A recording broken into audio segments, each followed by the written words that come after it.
sedang mencari apa sebab mengapa itu terjadi. Biasanya kesimpulan itu ada di belakang.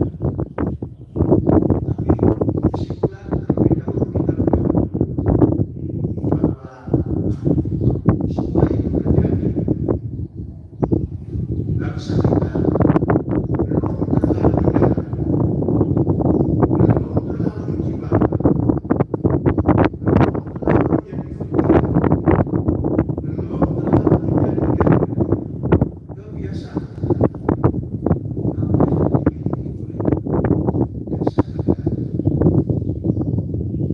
Saudara-saudara, jasa negara yang dikenal dengan Pancasila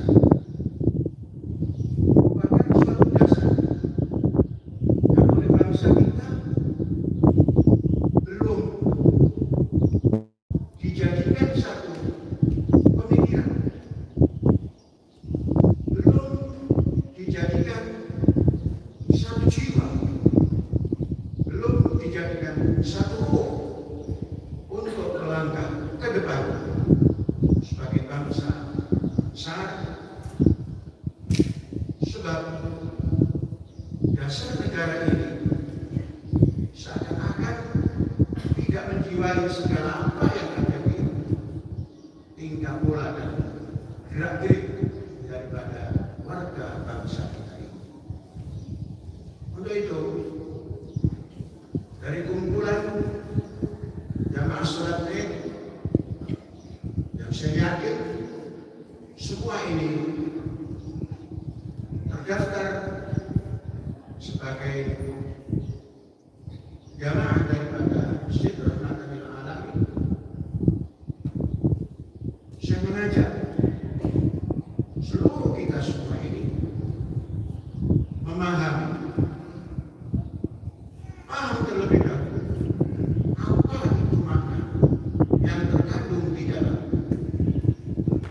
dasar negara yang lima.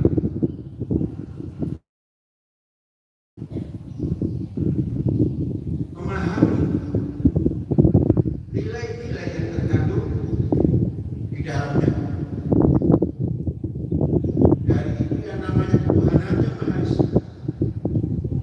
Mari kita pahami sedalam-dalamnya apa makna dari ketuhanan yang Maha Esa.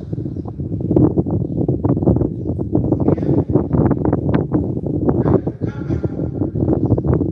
dasar negara ini yang kedua, manusia yang adil dan beradab seperti apa? Menjalankan kemanusiaan yang adil dan beradab menurut pemikiran kita. Manusia yang adil dan beradab, manusia dan kemanusiaan. Manusia itu jadi punya kemanusiaan kalau kemanusiaannya itu adil dan beradab, sehingga manusia itu menjadi manusia yang punya keadilan dan beradab.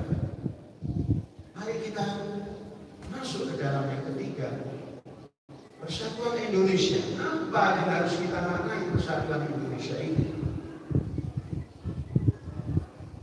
Yang keempat, kerakyatan. Apa yang dimaknai oleh kerakyatan itu?